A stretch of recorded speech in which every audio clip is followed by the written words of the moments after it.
Kala ko di mo na pinindot mo. Pauwi na naman. Tapos na yung pag linis sa paligid at saka sa mga tanim. Nauna na yung 4 naming gwardya, oh. Head! Yan lang naman yan, mga walit-walit yan. Iniwan ko. Ibalot mo ng damit yan, nak. Ibalot mo ng jacket mo. Nung oras na kaya? May 10 na ba? May 11 na ba? 11:28 na. 11:28 pa lang. Ano, 11:30 na? Ah, humihirit pa yung anak ko, oh. Oh. Si Madaldal, oh. Ganda ko.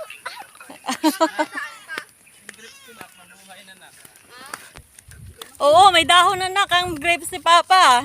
Grapes? Oo. Para magkagripan tayo. Pag sinuwerte yun, mabubuhay talaga yung 4. 4 na puno yun, 5. Tangkat pa sa inyo yung arang nyo. 4 na puno yun, 5. 4 pa yung Dahon? dahon na. Head. Nandito. Akala namin scam yung yung nagbenta ng grapes. Kasi na siya eh, yung nabalatan na, yung sanga. Saka walang dahon, sabi may dahon. Tsaka walang dahon. Dumating sa amin, walang dahon. Parang patay na. Wala nang pag-asang nung itinusok ng asawa ko, nagkaroon ng dahon pagkaraan ng 1 linggo. Kaya natutuwa kami. Sana mabuhay. Matibay talaga yung sasakyan umakyat. 4x4 yun. 4x4 umakyat kanina. Aba, ganito ba naman, oh? Akala ko bios kanina yung eh. Umakyat. Hindi natin nagilid, sira na to. Oo. Dapat pati ito dito, si Babaw, pinagiliran ko. Hindi, patagilid na nga yung pabagsak na doon sa gilid eh, oh. Ang magiging malalim lang ito lang. Kabila.